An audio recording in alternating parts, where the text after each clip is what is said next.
irmão Gessé, ele com sua maestria, ele consegue pegar vídeos e reduzi-los, trazendo a essência,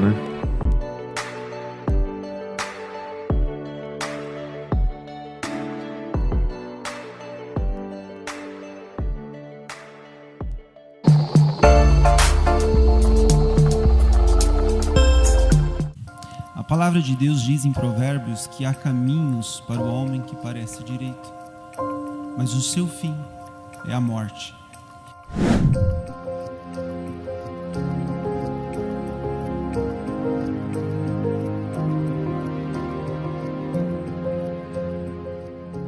E às vezes um moço ou uma moça olha para um rapaz, começa a gostar, aquele caminho parece ser direito, mas e aí, depois?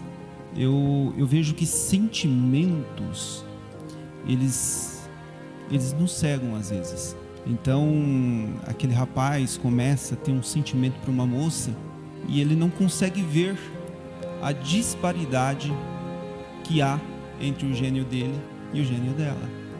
Às vezes a moça é uma moça tem um sistema emocional mais nervoso. Não que ele não vá se casar com ela, mas ele está disposto a aceitar aquilo.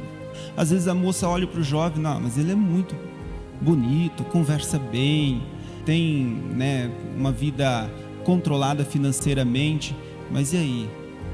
Quando eu me converti, eu estava voltando de um encontro e eu tinha sido batizado recentemente com o Espírito Santo.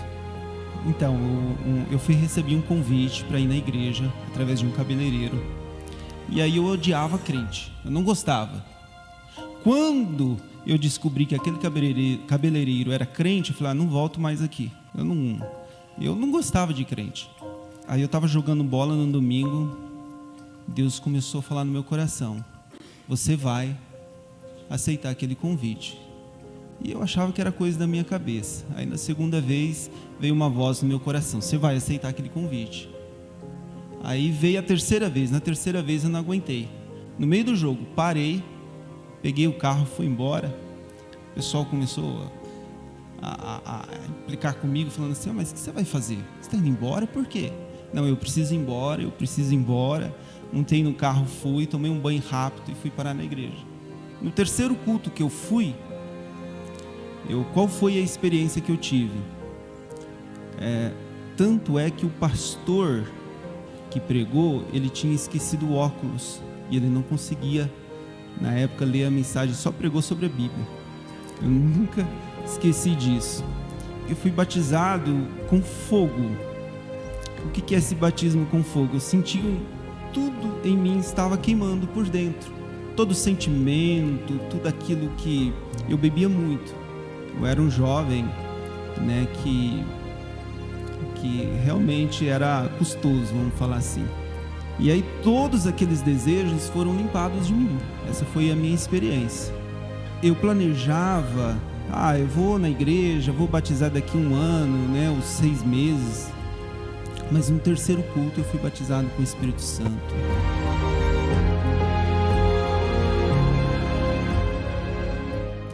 O mais cedo possível.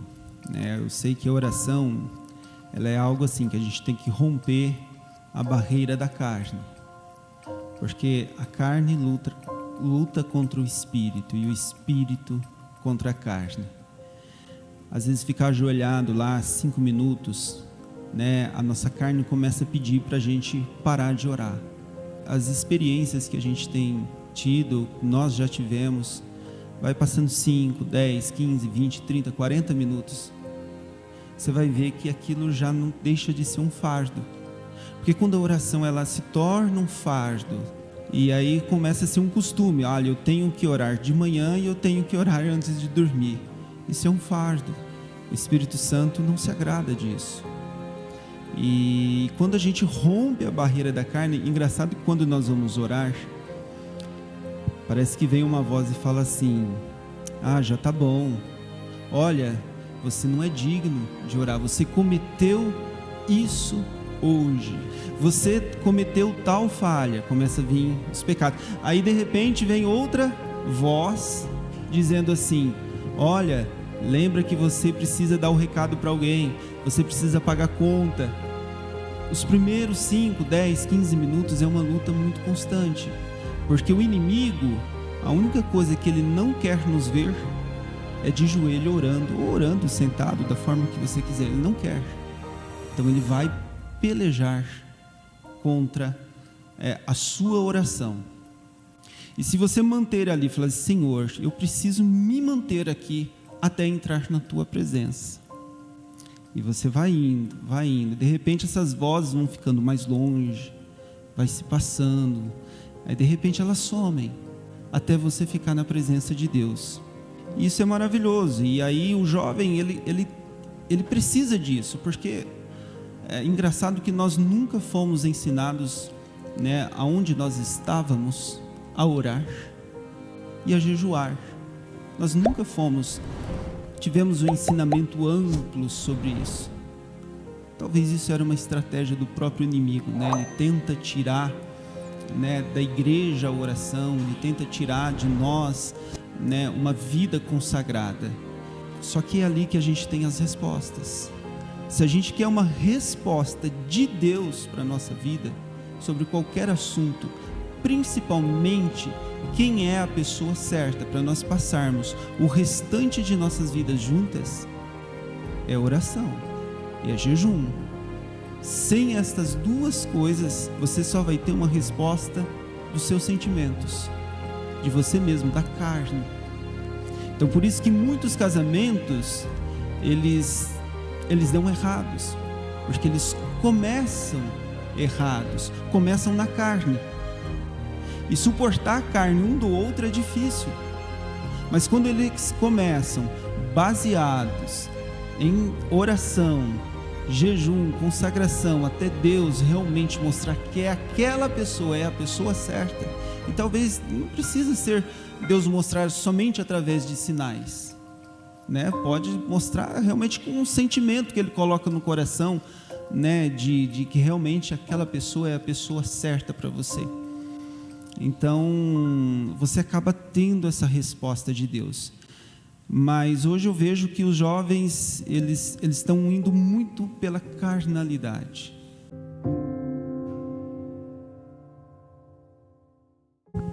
A palavra de Deus condena isso. E quando você está em desobediência com a palavra de Deus, você está sob a maldição.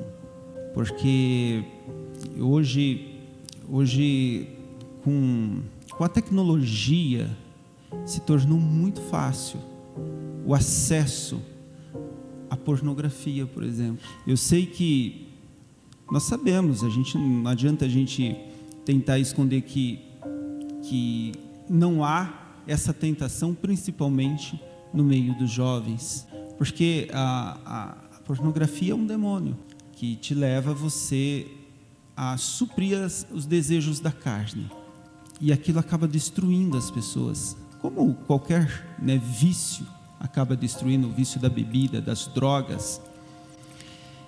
Infelizmente, muitos jovens, muitas pessoas, não só jovens, têm caído nisso. Por quê? Por falta de oração. Irmãos, a presença de Deus te leva a um arrependimento. Quando nós entramos no lugar santíssimo, a gente vê que nós não somos nada. A gente só consegue chorar e ver quão miseráveis nós somos pela nossa carne. E a libertação, qual é a forma de se libertar destes vícios? É oração. Eu não conheço outro jeito. Uma vez eu ouvi uma pregação e aquilo mexeu muito comigo, me ensinou muito sobre a oração, e o Senhor permitiu, eu quero compartilhar com a igreja. Ele disse sobre o tabernáculo antigo de Moisés. Havia 3 compartimentos: o átrio exterior, que era onde a carne estava. Era ali a grande luta. Nós tínhamos que matar a carne. Era ali que os sacerdotes sacrificavam o animal oferecido, a ovelha. Então aquilo era uma luta. Tinha o segundo átrio, que era o lugar santo, Ali você ainda não está na presença de Deus.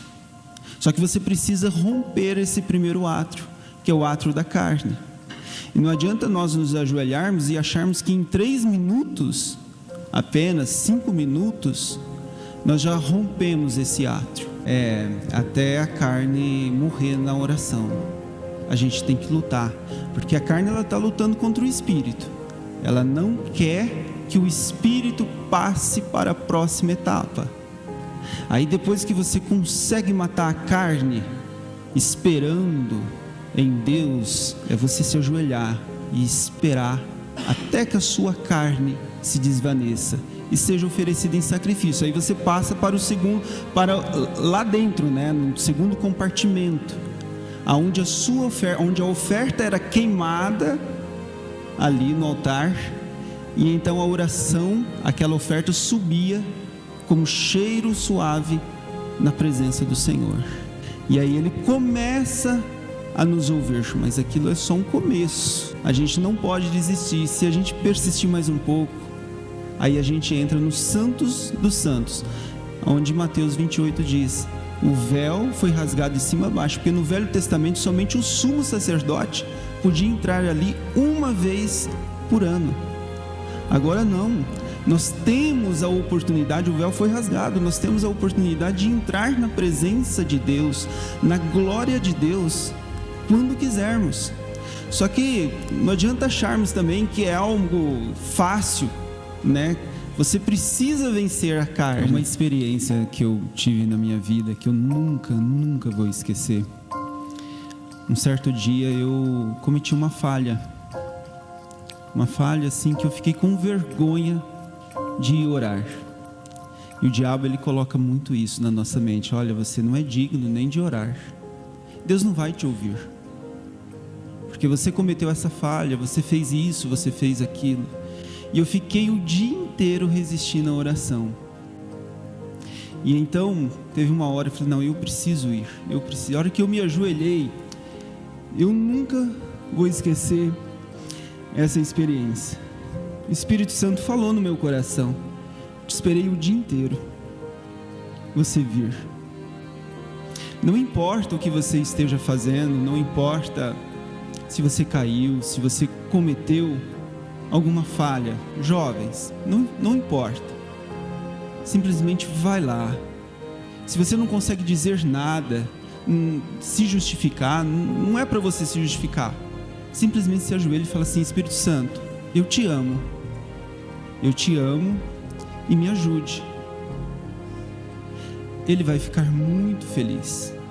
É o momento de nós tratarmos o Espírito Santo como uma pessoa real, um conselheiro real para a nossa vida, porque Ele é um conselheiro. Você talvez esteja se culpando, carregando um fardo pelas suas falhas, pelas suas fraquezas, por quem você é. O Espírito Santo não está preocupado com isso. O Espírito Santo está preocupado em te mudar. Aleluia. Não é simplesmente, te acusar, porque quem é o nosso acusador? É o diabo. O Espírito Santo não é acusador, ele é o ajudador nosso. Então eu tive essa experiência e foi uma coisa muito boa. Eu senti de falar isso. Talvez tem alguém aqui se constrange em orar. Não precisa se constranger, não. O Espírito Santo vai estar te esperando e vai estar alegre, aleluia, em te esperar.